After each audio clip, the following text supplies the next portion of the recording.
So I'm not even. Okay. Call this meeting to order. Let the record show that all council members are present. We will begin with the Pledge of Allegiance. I pledge allegiance to the flag of the United States of America and to the republic for which it stands, one nation under indivisible, with liberty and justice for all. Do we have any additions to the agenda? I have none. Is there a motion to approve? So moved. Second? Second. All in favor say aye. Aye. Aye. Opposed, no. Motion carried. In your packet are the minutes of the regular meeting of June 16, 2025. Are there any additions, corrections, or questions regarding those minutes? Hearing none, those then stand approved as printed. We'll move on to the claims for this week. There's the sheet with the ones that came in since last week. Anybody have any questions regarding any of the claims or comments? Is there a motion to approve the claims? So moved. Second? Second. Any further discussion? If not, all in favor say aye. Aye. Aye. Opposed, no. Motion carried. We'll move on to notices and communications. I think everybody has this sheet for the regional coalition meeting coming up in Wyndham on August 14. I know the last time they had a regional meeting in Worthington, there was a number of council members or staff who would like to attend. We need to let Josh know so we can get registered for that. I know it was great for people who don't get to go to the conferences. I enjoyed it. I thought it was really nice to be able to meet a few people. This is what I have to say. So. Anything else for notices and communications? SRDC annual meeting this Thursday, I guess. But beyond that, we'll move on to pending. We have some updates that we want to talk to that are not on the agenda. You mean not on the pending agenda? Yeah, I mean on the pending Oh, that aren't already in other parts of the agenda. That's what I meant. No, just the PUC update for the electrical. You can see that we got our first pre-hearing order from the judge, and mostly of interest is page 3 of that, which is the schedule.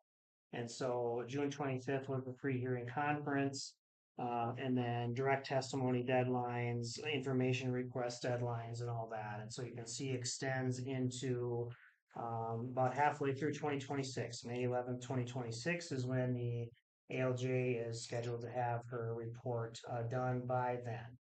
And so, as a reminder, what happens then is that report will go to the full PUC commission, and there's a process called exceptions where we can take the report and Excel takes the report and we say, well, we agree with this, except, that's part of that part, and they can do the same. And so then the report with those exceptions from both parties will go to the full commission, and they will decide what the value of the system is and any loss of revenue component or not.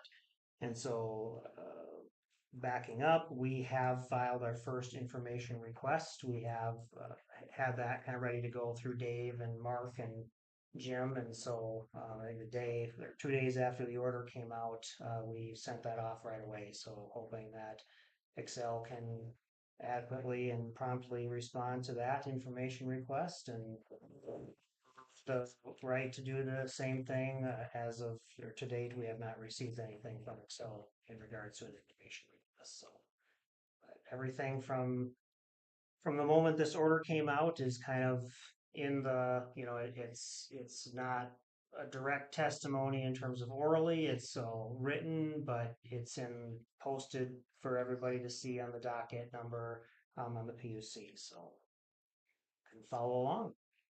I noted they had a website that you could log into, any member of the public, if they're interested in reviewing. You have to put in the docket number and subscribe to anything that occurs. I assume you'll keep us updated with anything that we need to. And I did that subscription. So any party that files anything under that docket ID, I get an email immediately. So I know in one typo there, they have December 29th of 2026 for a deadline. I think it was supposed to be 2025. So, but quite a lengthy process. Yes. Anything else on? Nothing else process under or pending. All right, we're gonna move then into department head reports. This evening we have Fire Chief Matan here, who's gonna give us some updates on what's going on with the fire department and the recent training in Utah. Yeah, first of all, I'd like to thank everybody for letting Terry and I go to that. It was definitely an eye-opening experience. We've been to a lot of them around here, and we got out there and we looked like or felt like fish out of water. So, it was different than what we had experienced, so that was good.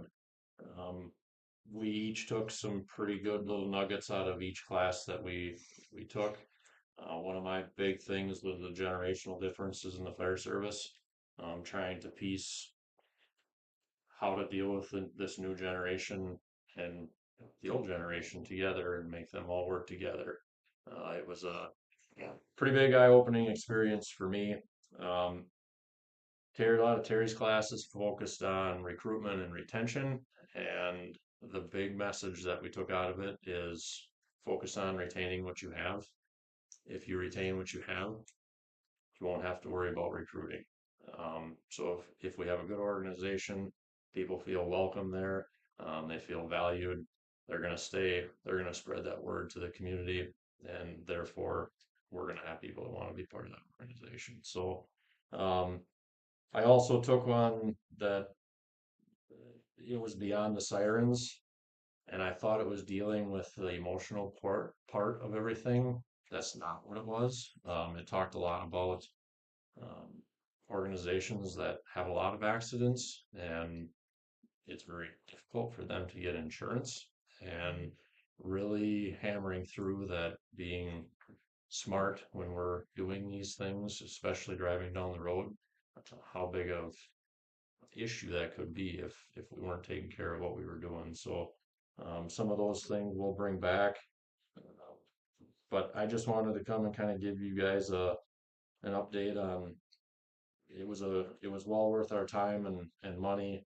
Um, we took quite a bit back. It was different than what we thought, which is good.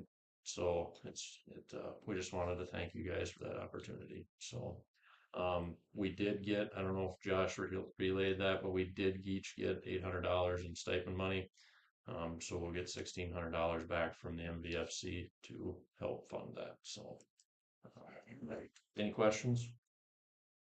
Want to do a plug for the dance? Yeah, and our dance is coming up. It'll be the 25th of July.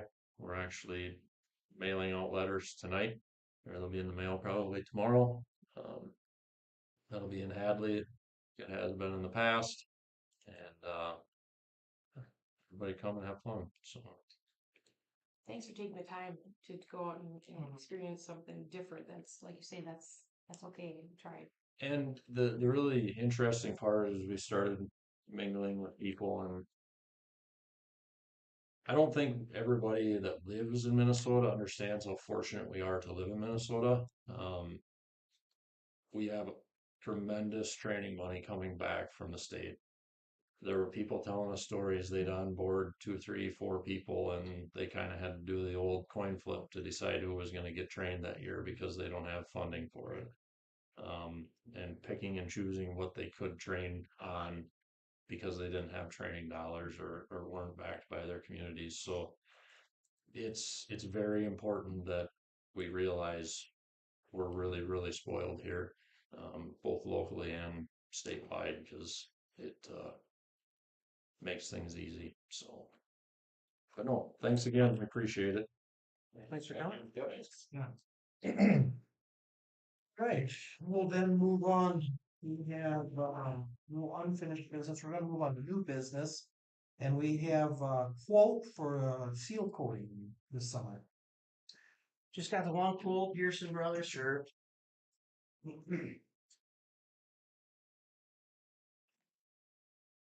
I'll let you explain. Very simple, like it has been the last few years. A few years back, we discussed the challenges of finding quotes for this. Some of the other local people that have been seal coating aren't doing it anymore. Pearson has been awesome. They haven't changed the price in 3 years.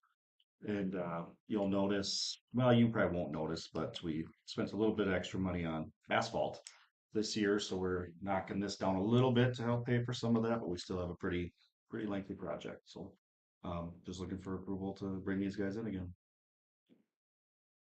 Any questions? We'll make a motion to approve the request. Is there a second? Second. Any further discussion? If not, all in favor say aye. Aye. Opposed, no. Motion carried. Another one for you. There's three in a row, actually. LED pool retrofit. This was in the budget for 2025 within the general fund, and we're also going to be pursuing a lighting rebate through Excel for that one too. I've contacted them.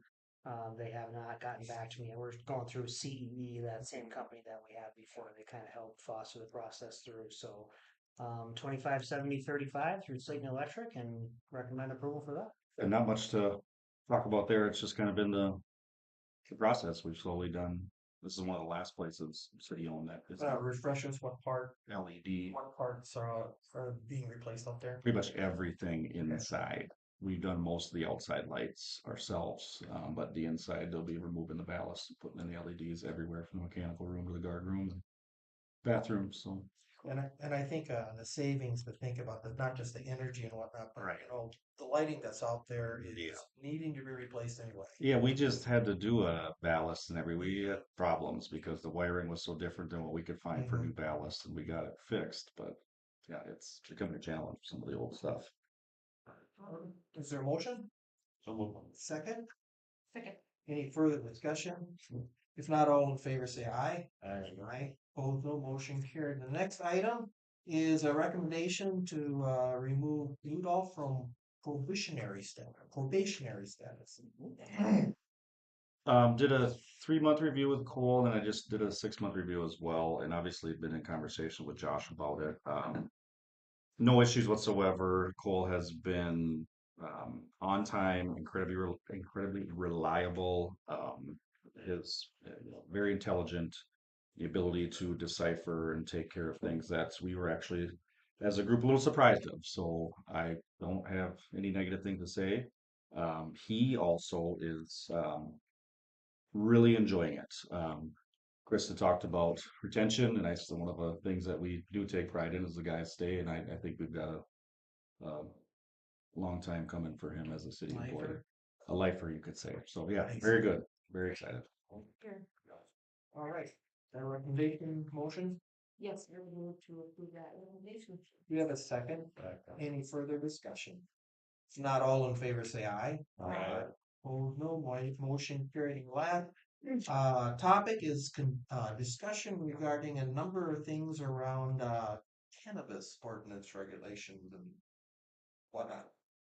Yes, so we need to create a ordinance for a regulatory framework for cannabis businesses. So the first set of documents that you have there is the municipal guide from the Office of Cannabis Management for the state of Minnesota. And that has a really good chart in there, I think about halfway through, that describes all the different types of cannabis businesses. So there's mezzo business, there's retail, there's transportation, cultivation, and so on and so forth. So after that, the following document is the model ordinance, again from Office of Cannabis Management, that guides local municipalities and counties, for that matter, on how to create their own regulatory framework. So we are opting to regulate our own businesses for the cannabis style businesses instead of deferring to the county, being that we have adequate staff, police department for the enforcement, compliance check side of it, and existing comprehensive land use plan that can be modeled and be cohesive with each other. So there was just not a need to defer, in my opinion. So backing up, the first question really, and this will be a part of we do the regulatory ordinance regardless, but is there any interest of the council to have their own municipal owned and operated cannabis business because the ordinance will be kind of authored in a different way depending on if that is a yes or no. And so I mean, Jeremy and I have talked about it a few different times. I don't, today was the most recent, and I don't think we have really any preference one way or the other. And um, does that decision necessarily need to be made tonight? No, but I can't get a good draft of the regulatory framework until that decision is made. So What changes in the ordinance? I noted, uh, I read the this, main one would be if we would have a limit to the number of feet away from any other cannabis business. So and the number of. So if you have a municipal owned business, one that does not count towards the one every 12,800. So if we had our own as the city, a private individual would still be allowed, assuming they satisfied every other zoning requirement and licensure requirement through OCM. There could be two, and then number two, the distance away from any other cannabis style business. You'll see now, being that our town is laid out how it is in its size, if the council chooses to have the max setbacks for business, uniform daycare, schools, and parks, there doesn't leave a whole lot of other room for, say, another one in a second. So, Got that a would be quick something. question there, the two. So if the city did their own, and is it the state ordinance and laws saying that there can be a second? Or could the city be more stringent than the state? The city cannot be more stringent. Cannot than be the more, state. You have okay. to allow one every 12,500. So there's no And way so around we that. would have to allow one private, and the municipal does not count towards the Got it. private. So Yeah. now we could stop there. Right. Right. So.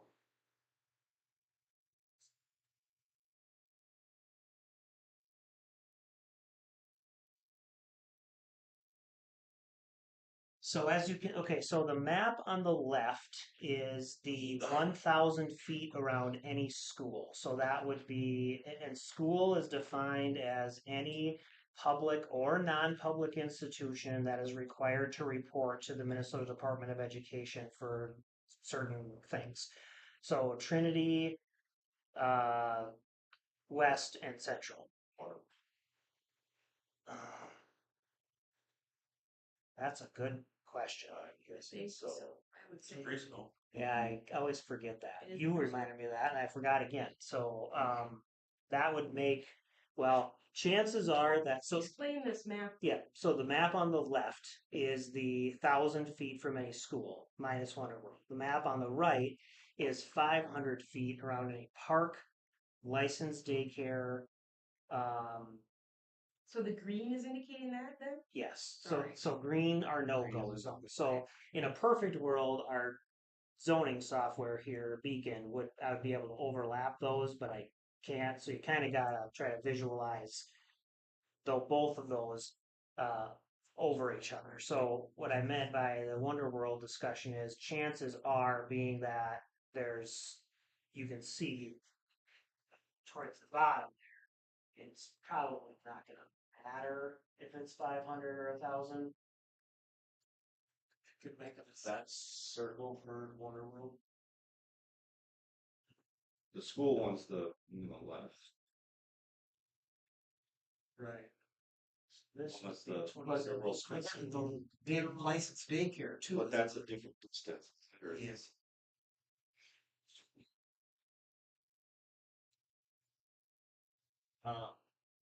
So I mean, there's daycares all around here too. So that's what I mean by it. Like your circle, maybe like right here would be bigger. Yeah.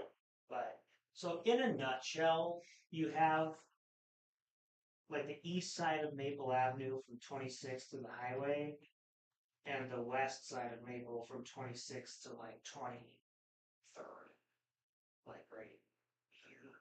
So there's not a lot of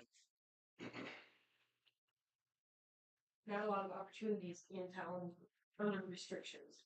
if the council chooses to pass an ordinance that is to the max of what the state allows for buffer zones.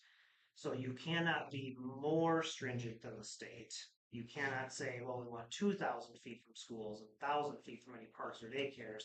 However, you can say, we don't care at all, or anything between 0 and 500 or 0 and 1,000. So, for example, Redwood Falls did nothing other than their existing setbacks that were in their zoning code. The city of Pipestone did the max as stringent as possible. The city of Wyndham did 500 feet for everything. So they did schools like a break, if you will. They didn't go as strict as they could have. So that's one of the main decisions of councils.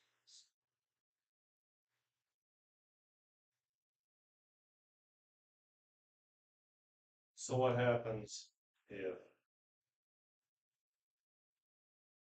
you do this and after the fact, new daycare or something wants to go in, that's within that, so.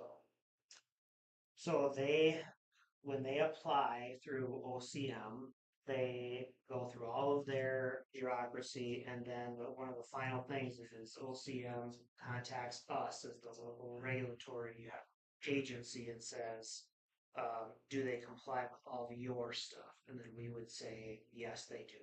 Now, in your instance, I would say that would probably means like a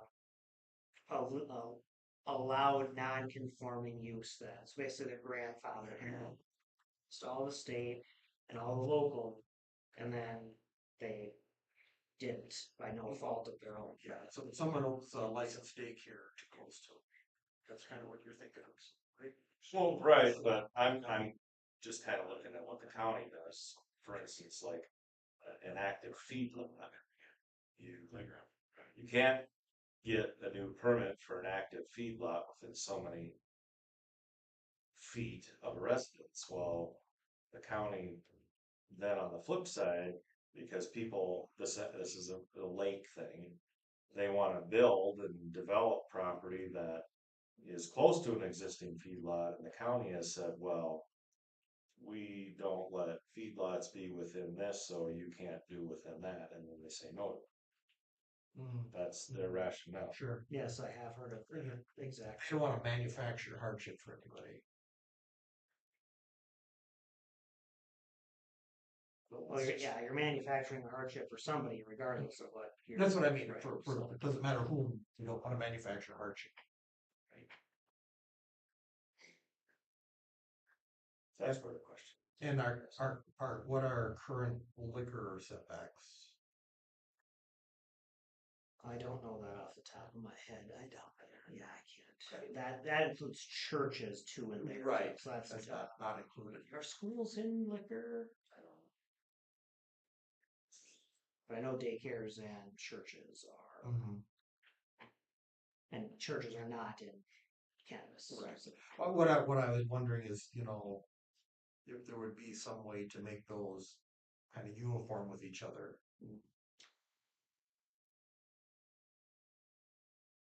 I am pretty confident in saying that I don't think our setbacks for liquor are any more or less than what the state minimums, maximums are. I think we followed that pretty.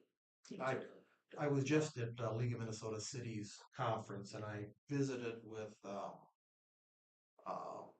mayors of Marshall and Worthington, and both of those communities have had long functioning, municipal liquors, and neither of those cities had any interest in entering into the municipal cannabis business. There is a scenario too where some cities are going to own the building and license the through their own the state's licensure and their own licensure, and then they farm out. They lease the operation out to a different company that has experience in cannabis retail. The cons are of a political nature, in my opinion. What's the perception of small southwest rural community, their own, getting into the THC business. The positives are I am pretty confident it would probably make money. You know, we'd have to find a space, we'd have to hire people, we'd have to do, or, you know, lease it out. Yeah. Think of it like we're attempting really hard to get into the natural gas and municipal electric business. And, those same challenges are applicable to this discussion as well, certainly. Yeah, We have to find somebody to do it or do it ourselves. the additional challenge on that, like what Worthington and Marshall's mayors were talking about, is currently it's still unlawful at the federal level. And it isn't talked about. It's going to be a problem in the near future. But as you know, the winds of passions at the federal level change in ways we don't expect them to. That Yeah. was gonna be my question. Yep. And then what happens? We're in this, and now, oh well, you can't get any FEMA or you know any type of federal funding for anything because of it. With Marshall, With that, what happens if the wind, right, the state level changes? Yeah, which That too, you know, you might not be able and to. is Marshall, and you correct me if I'm not thinking on the right track here, is Marshall able to kind of corner their liquor market too? That is, if you have a municipal liquor, Yeah, you limit the number of think the- licenses, which is different than THC. Yeah, I think the thought of being able to corner the market and have, you know what I mean? If someone else can just come in and get better prices or whatever, I don't think it sounds like a great deal. And you know, then because and also on that note, there's the issue again. How do you handle the money? And to that end, on the book side of it, Myron, 'cause I think we both went to the presentation at different times, I think, but the League of Minnesota Cities Insurance Trust does not license municipally operated THC dispensaries Yeah. at this current time because license or insurance. insured. And so you would have to go out to a whole separate agency and attempt to If you get, if you can find someone. and that would be for work comp and Yep. property liability. So that is a large challenge as well. So I'm not seeing a lot of let's do this. So type of I'm not. reaction, so I think we have a few irons in the fire. Probably more important that our time is spent on that than something that's a little bit tenuous and uncertain. You know, I mean, if we need to figure out an ordinance to, then we can do that if that's what you're recommending. But So what are the decisions that need to be made? So we need to decide, let me get to my little notes here. We need to decide number of, and so we have to allow at least one, because our one every 12.5 within our jurisdiction. So do we want to allow more than one? I would lean towards no there. I don't think in a town of 2,000 people, that's X amount of square miles big, that we need to have more than one retail. And so that would be the first thing. I agree with you. Everybody's nodding. I don't know if I do. Just because if you. Right. Well, no, I'm not even worried about that, but I mean, so basically, whoever the first person with the application, if they meet all the requirements or whatever, and they get their foot in the door, and they're there forever. You've created a geographic monopoly, right? That's accurate.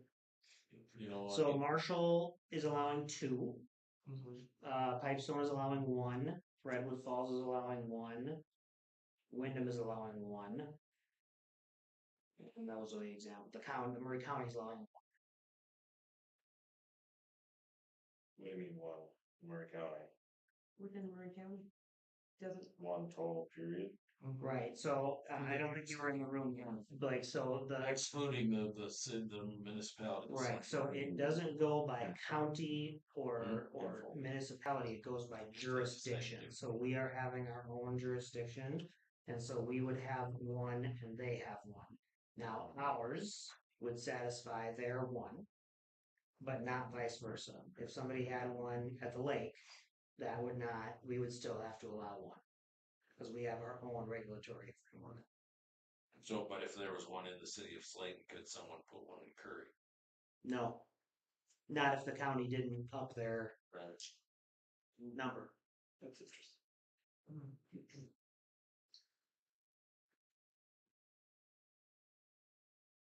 What's folded? Fulda elected to What is that? regular. How does that affect the county if we allow two? Well, that's, Then someone could. Right, but I mean, they're, Counties would be full. mhm. right. They just, They would have to opt for a bigger number if they, to allow for one outside in the county.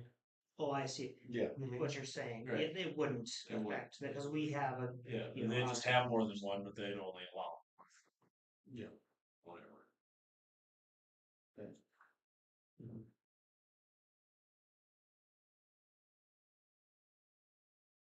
So I guess that's, I guess that's Sorry, where. Alan, it's your- I feel like it gets They kind are of greasy. Well, I don't know, I County, You know, and instead of, you know, there to allow. unfortunately, if you get somebody that gets their foot in the door or whatever, and it's not necessarily the people that you want. Mhm. Well, Or unscrupulous. I wouldn't worry about that so much because Kate and I had this discussion before the meeting kicked off too, that the amount of licensure hoops that they have to jump through OCM is a lot. Well, I understand. And so, I mean, what do you do if you have, I mean, do you do an RFP? Do you do a, so Marshall's in the ordinance language says we are going to allow two and it's first come, first serve. So if you get if the city receives an email from OCM, actually it's a portal, not an email that Yeah. says Notification. this person has passed all of our stuff. Do they comply with all of your regulatory framework? Yep. And then 2 days later, second one, then 2 hours after that email comes, you get a third one. Oh, sorry, the first two passed Mhm. everything, so third next one. time stamp then? I imagine. What do we have to decide? Well, technically, we were supposed to have it decided by 12/31/24, but then the state put a pause on their regulatory framework, and only at the beginning of June decided finally what they were going to do. So now would be good. I mean, not now as at this meeting, within the next month or two, because people are issuing licenses of certain types, and then the end of July they are having another lottery for the retail. Mhm. And so foreseeably, if somebody from Murray County or Slayton applied months ago, they could be working through all of their stuff right now, and then in July they could be drawn out of their hat or whatever. So it's not an automatic, just anybody that wants to do it isn't necessarily going to get a license. correct? No, And It's a lottery system. And then honestly, you need to know, the property. there's a pre-application, Yeah. and then that you had to meet certain steps to even apply to the pre-application. Once you get drawn, then OCM really starts digging into your stuff with a full application. And then Sure. one of the final steps of OCM is to check in with the local zoning authority to say, we're good, are you good? Because in that one class, I don't know if it was this one or one prior one, it was that tenancy requirement was to try to discourage licensing speculation by, larger companies. Right. You can't just put 82 applications in with the hopes of one getting drawn and then try to work through acquiring the property. You have to prove that you own it and at least whatever through. Well, I think one is a great planning idea, based especially based on the other cities around the area that are doing one, except for the Marshall one, and it's a significantly bigger town than. Yes. So. And so one note on Marshall, they have to allow two Mhm. because they're over 12.5. Oh, So yeah, they are doing the jurisdiction. minimum Yeah. allowed to Okay. what they. Yeah. So all the examples that I have, they're doing the minimum. Minimums. Yeah. There you go. Okay. Just by doing it doesn't necessarily mean you're going to have anything in your town. And Jeremy made the comment earlier today. Can I was gonna say, you can have more. Yeah, it's like any ordinance. Right. Next type, next discussion is the buffers. Do we want to do the max allowed by state, which is 500 feet of any park, daycare, treatment facility, which we don't have any of, and then 1,000 for school. Or do we want to bed off one or both of them? You know, it's kind of funny because with such a small town, you know, compared to a larger jurisdiction where, Mhm. you know, there's zillions of other places that other towns that are much, much larger would still be able to put one of these facilities in, you know, because their towns are bigger. We're so limited anyway. I mean, I don't know. Mm. You know. Yeah, if you got all the parks though. Yeah, well, I think it would be at least sensible, is try to make it similar to the liquor, the setbacks, that's my belief, but so that. What was that, so you've got these different numbers to deal with. Well, I guess we need to get that information and consider that for next time, Josh. From a political standpoint, I do not feel the need to go any more lenient than what the state is. No, In my opinion. And just maintain the absolute maximums that. I don't know what specifically the liquor are, but I know they're less than 500. Are they? I Okay. know that. I think it's 250 if I remember. Okay. Well, that doesn't make sense to. If everyone feels this, if or a majority of the council feel the same way that I do, well, I do feel that way. Like that Blake does. I agree with Blake. I agree from a public safety standpoint. Making the max is best. Okay, and it's raining. Sorry. Types of cannabis in each specific district. So nothing in any. Now this is not me regurgitating the state. I'm just saying what I feel, my opinion. No, nothing in any residential district. The cultivation, growing, we got the ag open district, so But that's not ag, it's industrial, isn't it? we have industrial too. Right, Oh, you but mean you know, how I'd it's say defined the as- use is considered industrial, as I recall from that workshop. Some of this referenced ag and some of the rest Okay. Right. industrial. So because there's like processing and then there's different. So we can get into the semantics of it later on, but in generality, we don't want anything in any residential districts.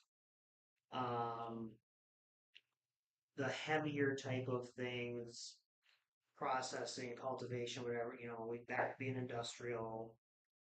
The growing could be in the ag open, and then everything else, the mezzo business, the transportation, the retail, so we have B1 is highway business and B2 is the central business corridor, which is basically like Broadway and Maple. And so, and do we want to allow retail operations in industrial zone? So we're going to allow them in B1 and B2. Do we allow them in I1 as well? In addition to all those other types of cannabis operations. Is that a condition currently a conditional use other than cannabis in those? That depends on what type of retail operation you're talking about. So like auto sales, arts, yes, but you can't. Mostly everything else is not even in a conditional use list.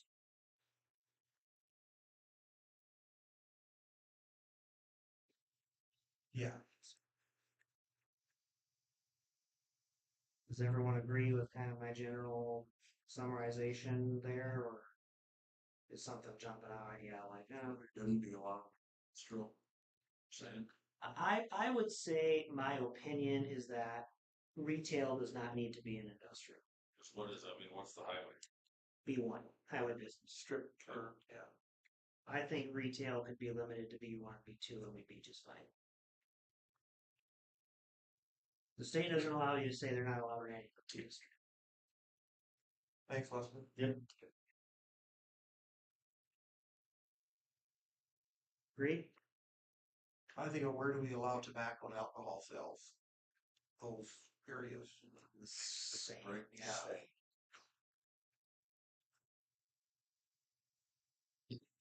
Okay. The last thing, this should be a quick one, hours of sale. So the state gives you certain, that you can't allow them to be open during 8 to 2, but you can limit them to 10 a.m. to 9 p.m. So do we want to allow them the full boat, or do we want to limit their hours of operation to start at 10 and end at, or any variation? You could say we don't care if you're open at 8, but we are going to close you down at 9.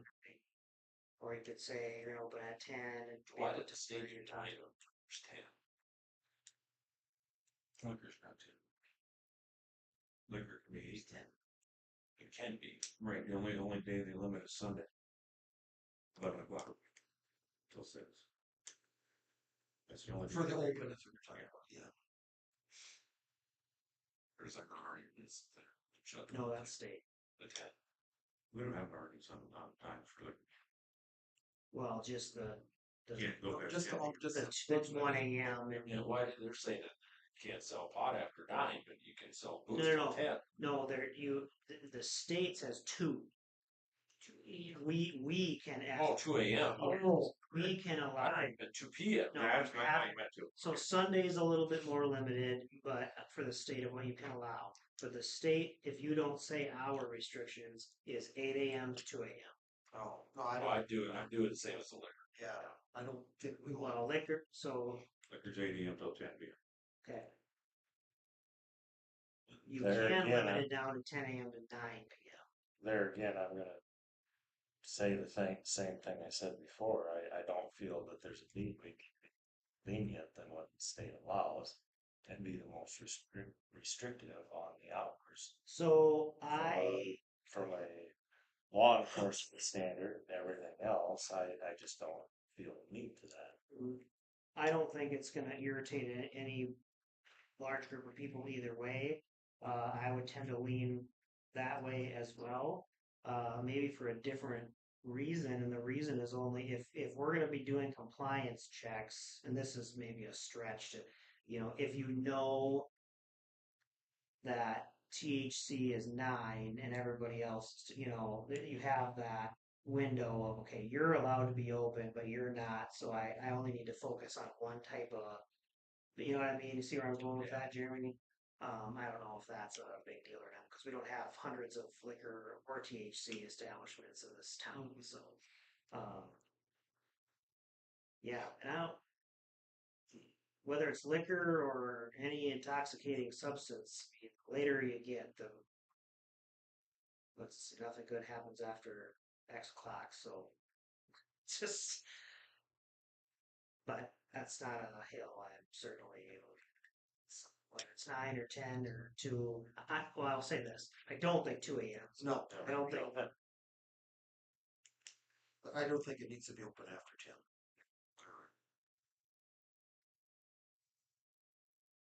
How about in the morning? Care? They can't open until 8. We can restrict it down to 10. And then Sundays, like.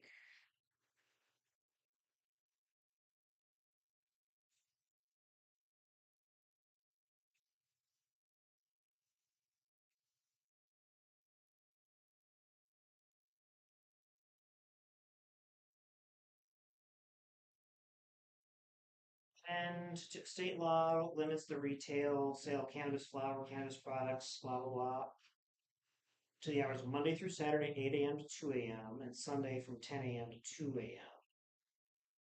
A local jurisdiction may adopt an ordinance prohibiting sales for any period between the hours of 8 and 10 and between 9 and 2 the following day, 7 days a week. So only for our remote control piece, this is 7. But excuse me, Sunday doesn't. Interesting, they chose 2 instead of 159.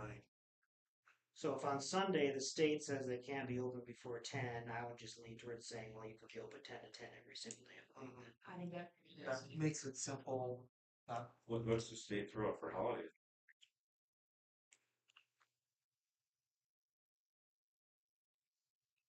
Holidays on a Sunday are it's the same as look. Isn't that? They don't specify.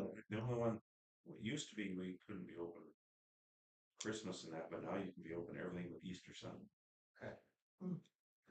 For the liquor. The framework for the state, the guide, does not have any mention of holiday at all.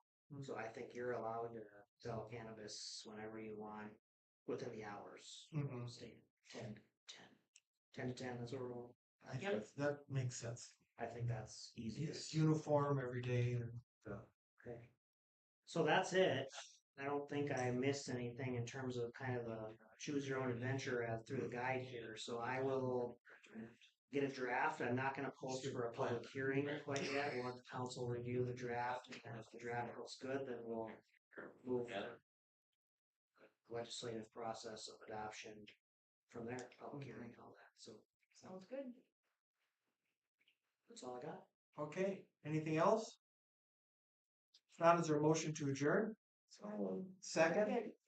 Second from Kate, all in favor say aye. Aye. Adjourn 18:45. Thanks, everybody. Bye. Thank you. That was Kate and who? Blake and Cash. Thanks. Okay. Guess I'll run for Kate.